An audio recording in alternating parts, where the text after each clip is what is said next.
Oh, my friends, what? More mysterious stuff in the clouds. Now this one looks like an advanced drone. Crazy, my friends, you see? But these guys made friends of life. Good vibes friends from the nature. They noticed this family of birds that were always staying outside. They decided to give them something to drink. Ah, this is good vibes. Look at this guy. And the ducks were extremely happy to see that. You see? Hmm. This, my friend, is a gesture of love and compassion from a human to wonderful animals, wonderful souls. If we always did that, did such gestures to one another, you see, spreading your hand to those that are in need of your help, you see, and that will always be good vibes. My friends, I've always said you don't share because you have excess, you just share to spread love, you see, this is good. Oh. You can see the joy in these animals' faces after every sip down going down their throat. You see, this is just incredible. You see, they have been staying there for quite some time. Raining. It's raining, and Mal's never seen rain before because she's an LA dog. This is rain. What do you think? What do you think? You like it? Are you catching the rain?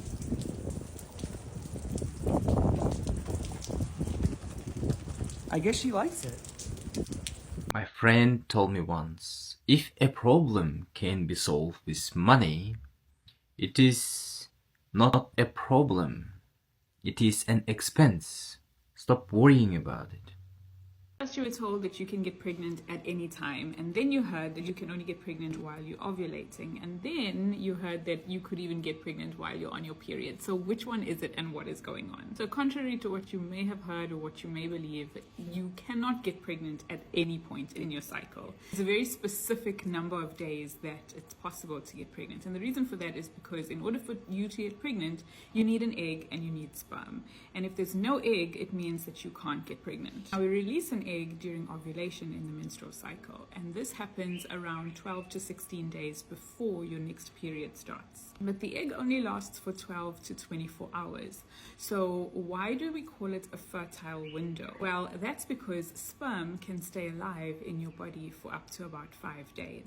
So if you add the 5 days that the sperm is alive plus that 12 to 24 hours that the egg is alive, it gives us a window of about 6 days in each cycle when you can get pregnant. But it's important to remember that ovulation is the main event of the menstrual cycle, and the 5 days before ovulation is just because sperm can live and be alive in your body for that period of 5 days. So while it might seem like you can just get pregnant at any time, the truth of the matter is that you need to have ovulated in order for that to even be a possibility. The thing is that all our menstrual cycles are different, and they can be affected by things like stress, exercise, and hormone fluctuations. And so especially if you have an irregular cycle, you're not quite sure when your period is coming or when you ovulated, it can be quite difficult to estimate when you may be in your fertile window. So whether you're trying to prevent pregnancy naturally or whether you're trying to conceive, it's super important for you to understand your body's changes, to know when you're ovulating, to track your cycle, so that this whole idea of your fertility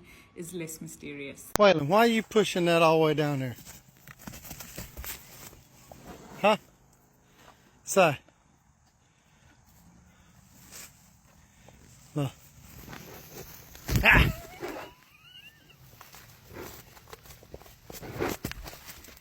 You wanna play? You wanna play? If you're tapping spiritually, you probably already know who's tapping into your energy or who's the energy vampire in your life, right?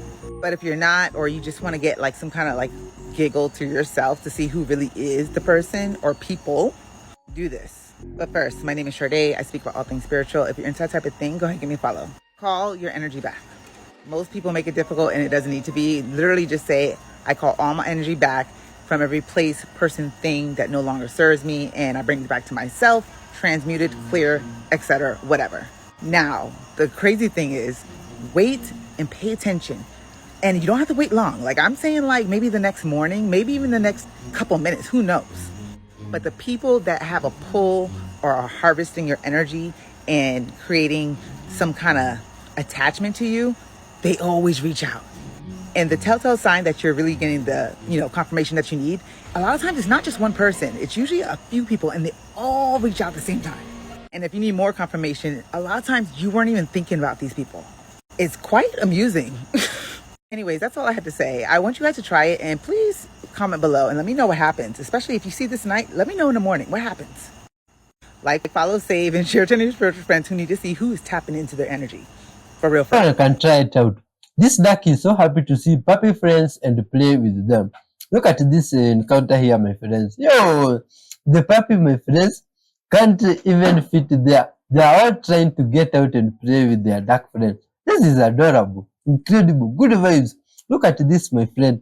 Different breeds, species, all that. One is bird, the other one is a dog. Yeah, it's just a dog, and they are having fun together. It's good vibes. Even the goat there.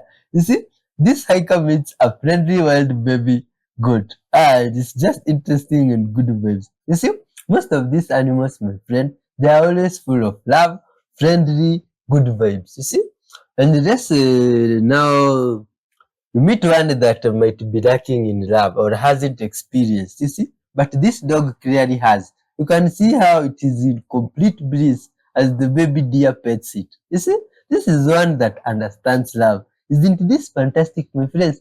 Look at them just chilling there like, yo, it's like they have always been friends. This is good vibes.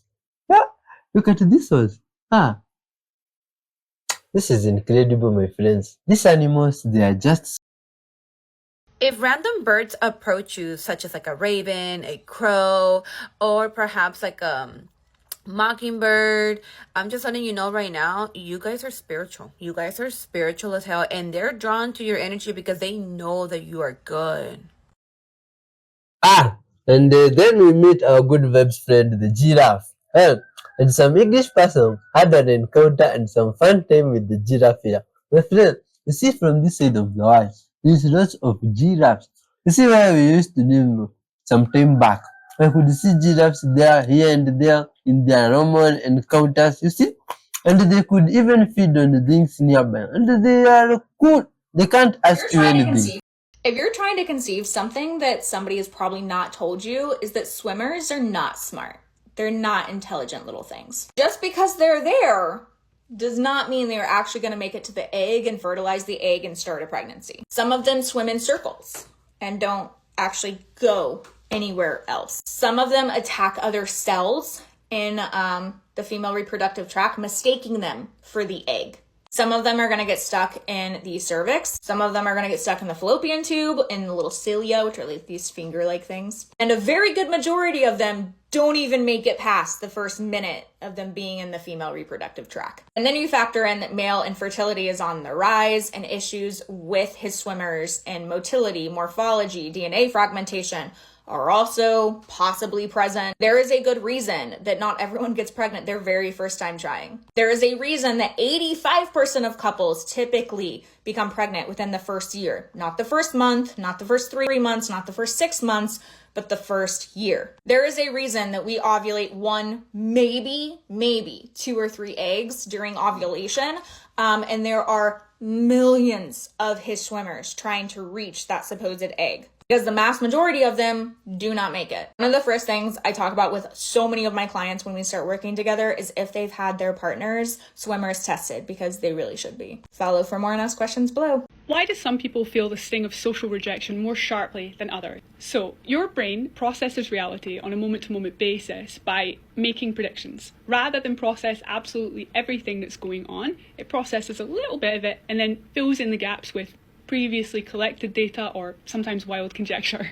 When reality doesn't align with that expectation, it uses prediction error signals to kind of make a note of it and then update its model to be slightly more accurate next time. Let's say you crack a joke that falls flat. We've all been there. Or you ask someone out on a date and you thought it was like a for sure yes and they say no. That's ostensibly a violation of expectations versus reality. So the brain will take that information and update its mental model of your social value, which is self-esteem. There's 3 main characters in this process in the brain. You've got the MPFC, which is dealing with your identity, self-concept, self-esteem. You've got the anterior cingulate cortex, which is like your conflict watchdog, looking for those mismatches. You've got the insula, which signals that mismatch with a jolt of discomfort. If there's more activity in the insula, that sting of rejection will be like subjectively larger. And we also tend to see that in people who are more prone to feeling the effects of social rejection, or people who have lower self-esteem.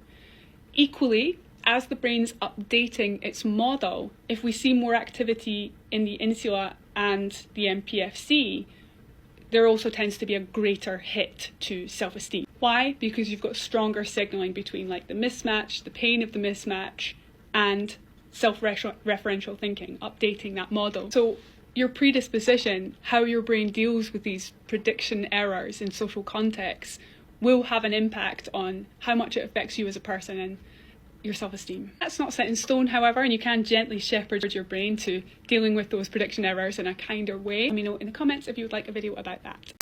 Check this video out, y'all. A family records a Sasquatch while out on a hike. They first think it's a deer or even a bear. That is not a human. They come to realize that it's not either. Check out the reddish, auburnish hair as it stands up and turns around and walks away.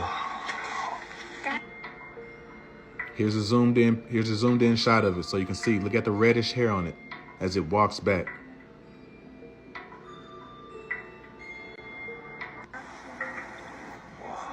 Check them out again. They're out there, you guys. That is not a human. That's not a human.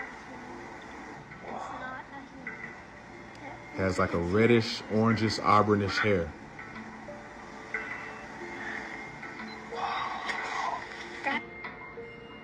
And here's another zoom in of the Sasquatch. See, it gets up and turns around and walks away. We'll walk back deeper into the tree line.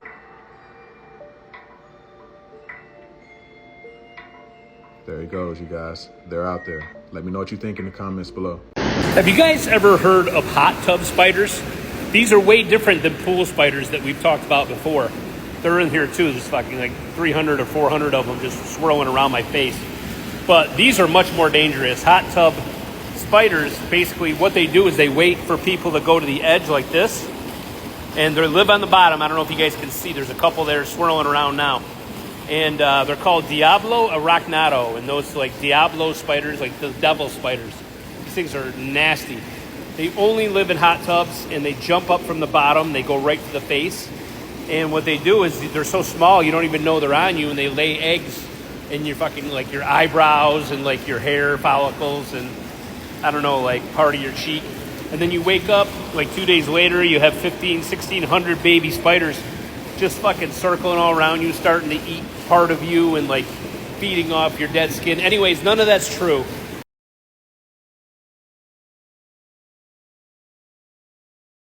What's up? It's like, are you seeing that guy, that thing in that guy's house? Wait, my friend, is that?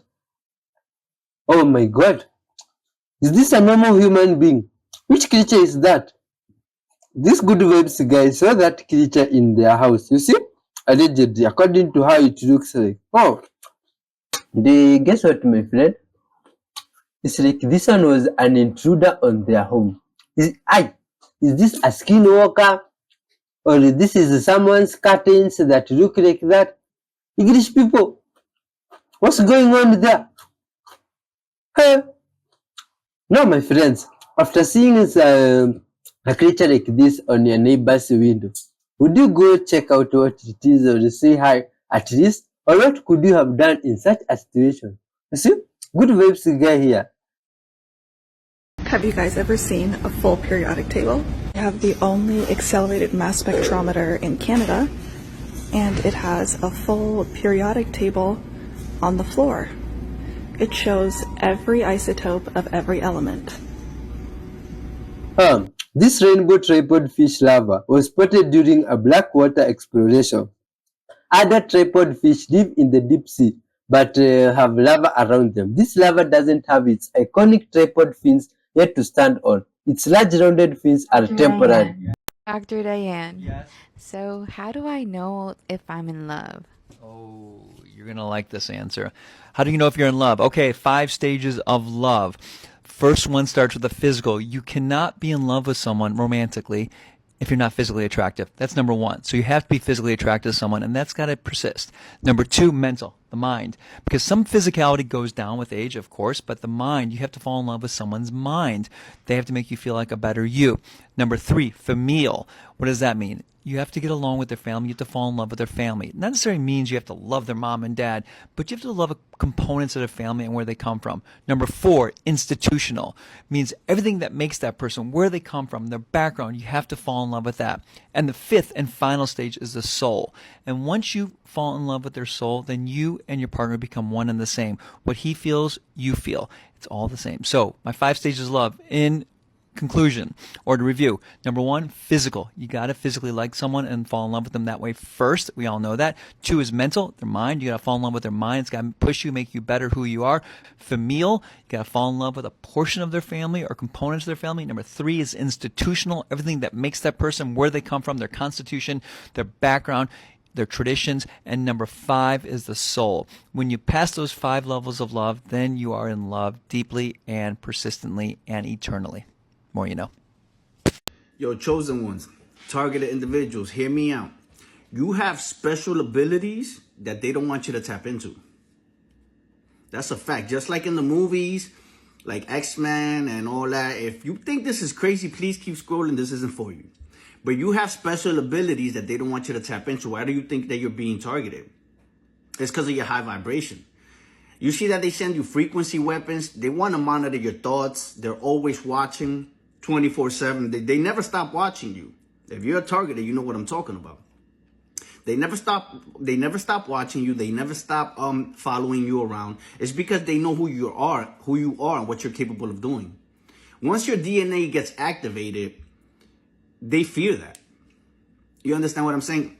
And I know there's a lot of people like African American and black people that say no, that's not true. The only people that are gonna be able to activate their DNA are, black people, the people from the sun. That's not true. You're 100% wrong. Chosen ones and targeted individuals, they come in all shapes and sizes and all different races. Asian, Latinos, black, white, and all of it. The only advantage that black people have when it comes to that is their avatar. Their avatar, absorbs the sun differently. And they have a different avatar that gives them an advantage. But that doesn't mean that they're the only chosen ones and that they're going to be the only ones that their DNA is going to get activated. That's completely false. So what happens is, a lot of people are not going to want to hear that, but it's the truth. Because we were all purposely put in separate places by the Most High. He made sure to give us each, to make us of all different races and place us in different places around the world, separated. So they're afraid that your DNA is going to get activated. That's why they're monitoring your thoughts. That's why they're watching you. They want to study you because they want to duplicate God. They even use you to see how you think, to see how you feel, so that they can create super soldiers. And many times when they follow you around, it's because they don't know if your DNA is going to get activated at any moment. And so they need to be there when it happens in order to try and take you down. Because you have secret abilities that they're afraid is eventually going to get activated. That's why it's very important that you raise your frequency. They're afraid of you. They don't want you to know this. That's why, you know what I mean?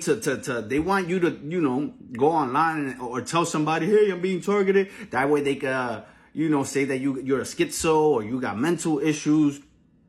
Because they don't want they want to destroy all credibility. And plus, when your DNA gets activated, they want to be right there. That's why when you go places, they target you. Before you get to where you're going, they're already telling people, yo, this person is going to that place. Make sure you have so-and-so there waiting for you. Even if you don't see them following you around, there's people already around you, ready for you if that DNA gets activated. And that's a fact. And they don't want it to happen because they don't know when it's going to happen. And so they need to keep your vibration as low as possible so that you can never try to discover that about yourself. You understand what I'm saying? They want you depressed. They want you sad. They don't want you to ever wake up and know this about yourself. So I'm telling you right now, the best thing you could do is raise your frequency and understand that you got that powerful DNA that eventually is going to get activated, and they fear that. They fear that with a passion. They knew about you before you came here, before you came to this world. They knew about you.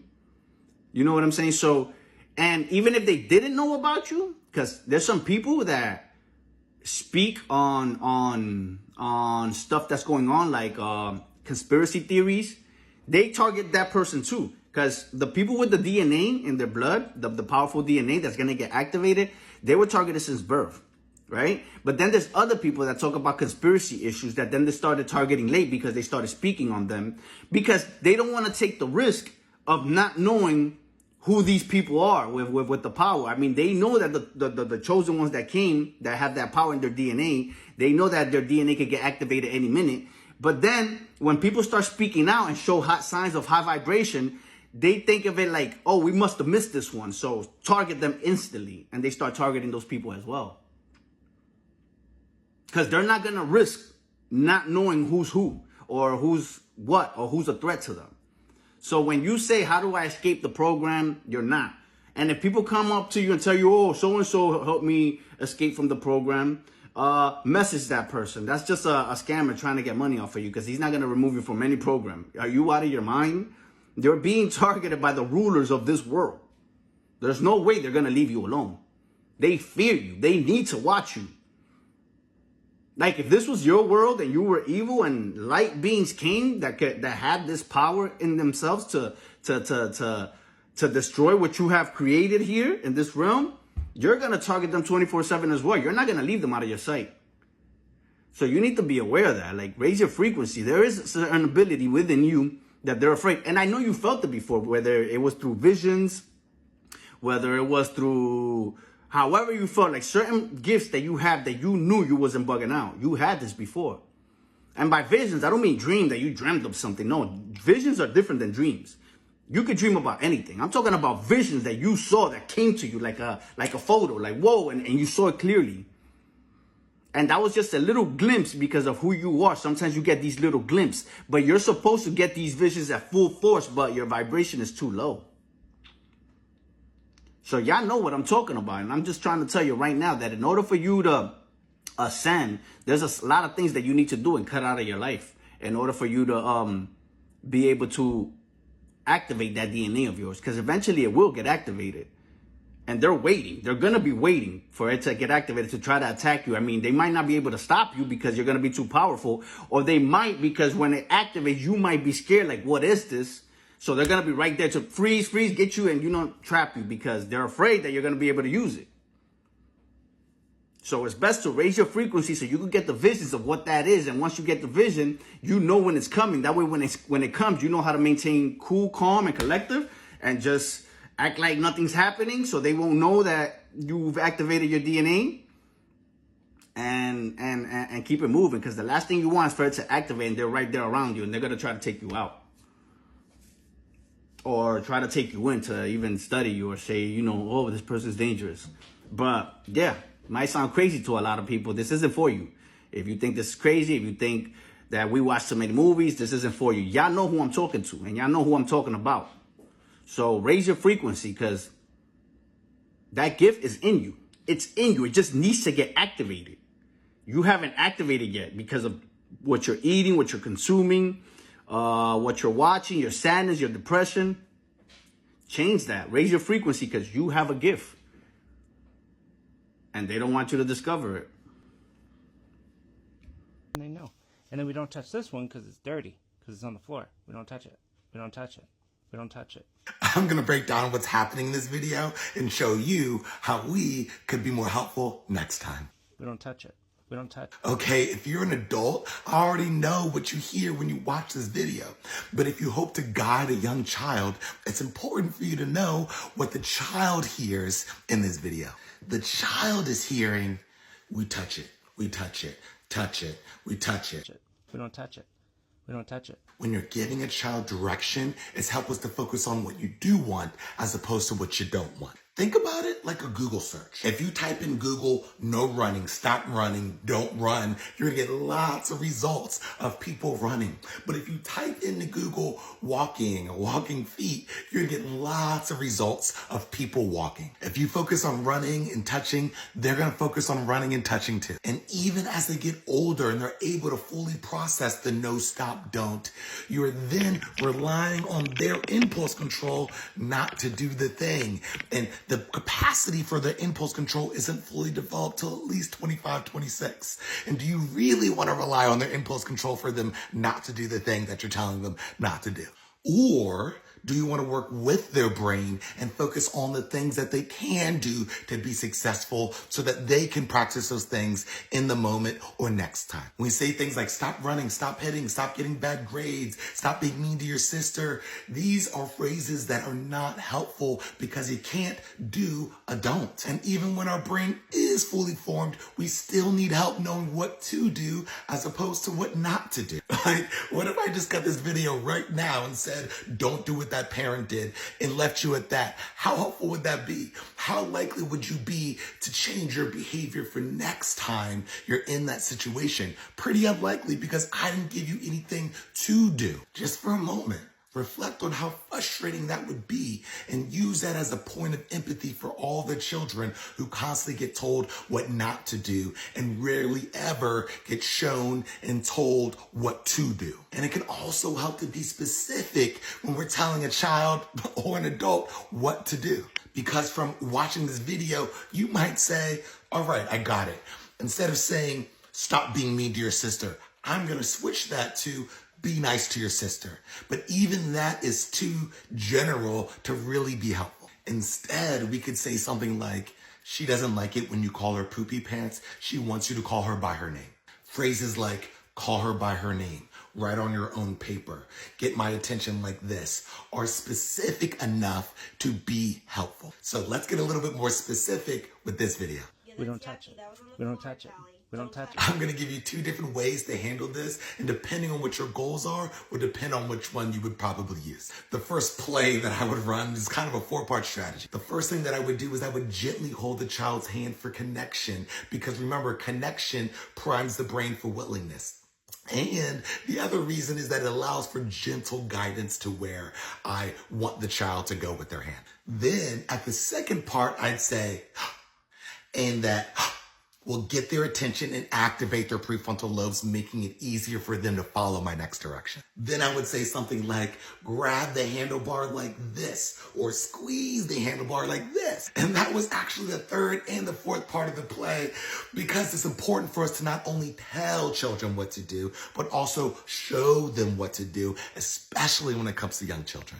And the phrase like this and then showing them is an important part of that fourth step. Now, if you really want the child to focus on whatever you're trying to show them without them touching it, I would try a little bit of a different strategy. I might do something like, hands up. All right, clap for yourself. You did it.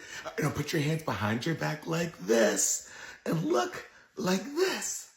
Wow. So there's lots of different ways that you can apply these conscious discipline strategies. If you want to learn all of these strategies, this is the #1 book that I recommend getting, and it will teach you all the strategies, the ones that I talked about, and it'll go deeper into it, and it will teach you more ones that you didn't even think about knowing, right? You don't know what you don't know, and this has a lot of things that I promise you don't know yet. Here. Come here, baby. And look, y'all, we didn't grow up with this stuff. We are used to the fear and control-based strategies that we grew up with. So relanguaging and focusing on what to do instead of what not to do might feel a little awkward for us, and it might be hard because it's not our first language. Judgment, fear, control is our first language, but we can make the shift in our brain, then we can start moving towards connection, then collaboration, and showing children what to do as opposed to what not to do. That will then become their first language, and they won't have to work so hard to break these generational cycles that we are working so hard to do. So remember, avoid being a perfectionist, be an improvementist. The goal isn't to be perfect every day. The goal is to improve a little every day. You got this. Okay, so with the fall of a lot of celebrities and influential people, the demonic realm is getting very anxious about their energy supply, their food source, which is you. A lot of these people of influence have actually destiny swapped. They were never meant to be that person, that star, or in that position of power, but they have destiny swapped or energy siphoned or energy harvested other individuals. Demons are parasitic, they always have been. They need an equal exchange of energy from something, and that something is humanity. Right now, this is a warning for all of you to have a lot of discernment and to protect your energy well. Wear a lot of crystals, and if crystals don't work for you, get a meteorite. They sell meteorites online. They're quite pricey, but they do help. And if you can't afford any of that, make sure to pray to whatever saints you believe in. Make sure to cleanse your space at all times by using sage or Palo Santo or leaving lavender and mint leaves everywhere. Now, for those of you who have stayed long enough, here are some signs that you may have been energy harvested from or destiny swapped from. You are likely a very happy child, very bright, energetic child. But somehow through life, it's almost as if bad luck was following you and you just become more and more and more drained. And this is because these negative energies see you as a light. You are like a firefly in a dark room, and they're hungry. And they see you and they literally pummel into your auric field. They try to create holes and rips in your auric field so they can attach to you. And this is where you get all this negative self-talk, all these insecurities, all this self-doubt. You could have the biggest bright idea about what you want to do with your life, but somehow there's always a voice in the back of your head saying, what if that's not for you? Oh, that dream is too big. You're never gonna make it. Or there are real life people next to you giving you backhanded compliments or just never supporting you. As above, so below, the spiritual realm is just as real as the physical realm. And just like how there are menacing and evil people on Earth and parasitic entities on Earth, like actual parasites, it's the same for the spiritual realm. There are parasitic entities and there are actual parasites that latch onto you. Anyway, you are always tired as well.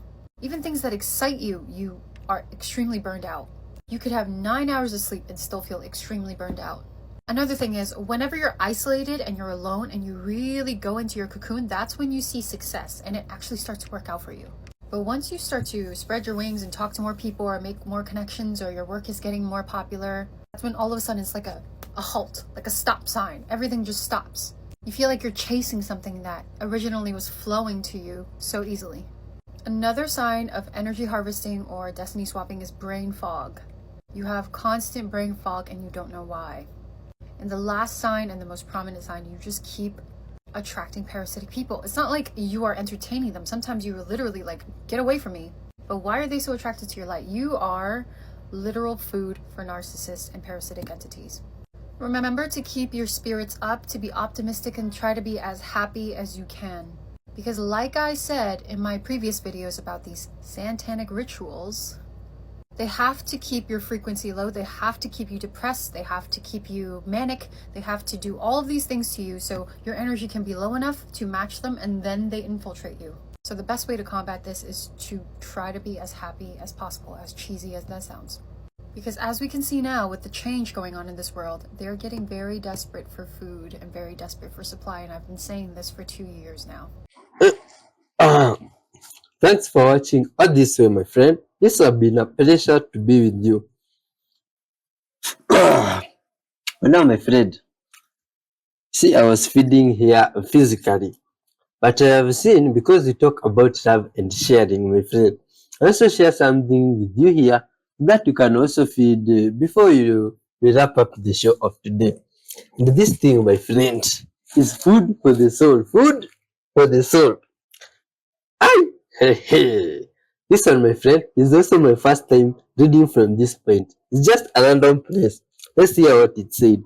This is the message of the day. The Lord knows the thoughts of man.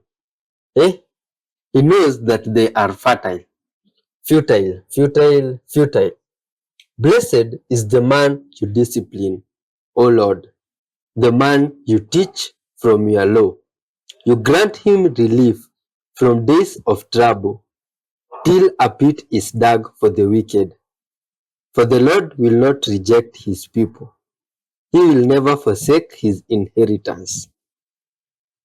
Hey, this one, my friends, is from Psalm 94, from 11 going down.